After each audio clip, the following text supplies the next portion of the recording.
যেহেতু ঘটনার প্রথম দিনে 3 জন গ্রেপ্তার হয়, আজ 5 দিন হয়ে গেল, বাকি কয়েকজনকে গ্রেপ্তার করতে এত দেরি হওয়ার কথা না।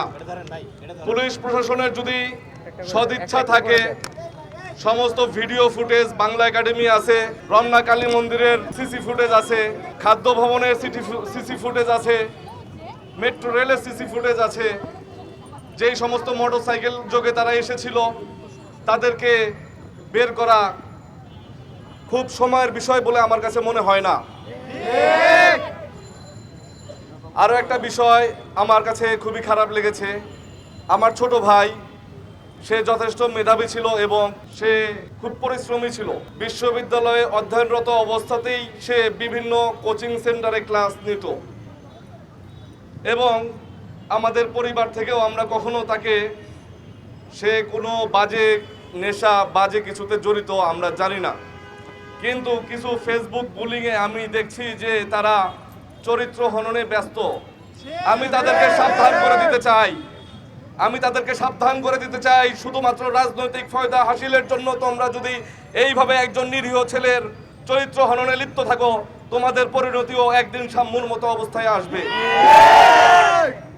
আমি বিশেষভাবে কৃতজ্ঞ জানাই শাম্মুর বন্ধু বান্ধব, শিক্ষার্থী, ঢাকা বিশ্ববিদ্যালয়ের প্রক্টর স্যার, ভিসি স্যার। ঘটনার দিন রাত থেকেই তারা আমাদেরকে সাহস শক্তি জুগিয়েছে।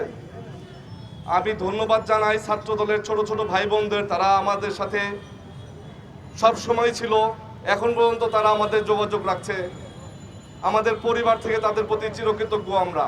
আমি বিশ্ববিদ্যালয় প্রশাসন, পুলিশ প্রশাসন, শাম্মুর সাধারণ শিক্ষার্থী সহকর্মী, শাম্মুর বন্ধু বান্ধব সকলের কাছেই আমার দাবি একটাই, আমার ভাইয়ের বিচারের নামে কোনো প্রহসন যেন না হয়। রাজনৈতিক ফায়দা হাসিলের জন্য যাতে কালক্ষেপণ করা না হয়, শিক্ষার্থীদের যাতে উত্তেজিত করে কোনো ফায়দা হাসিলের চেষ্টা না করা হয়, এদিকে বিশ্ববিদ্যালয় প্রশাসনের সজাগ দৃষ্টি রাখার আহ্বান জানাচ্ছি। বিশ্ববিদ্যালয় প্রশাসন এবং পুলিশ প্রশাসনের কাছে দাবি জানাই, আমার ভাইয়ের মৃত্যুকে কেন্দ্র করে কোনো নিরপরাধ ব্যক্তি যেন ফেঁসে না যায়। আমার ভাই মারা গেছে, আমরা ভাইকে ফিরে পাবো না, কিন্তু আমরা এটাও নিশ্চিত চাই যে খুনি যাতে তার সর্বোচ্চ শাস্তি নিশ্চিত হয়। আমার ভাইয়ের পরিণতি যাতে আর কোনো ভাইয়ের পরিণতিতে না পরিণত হয়।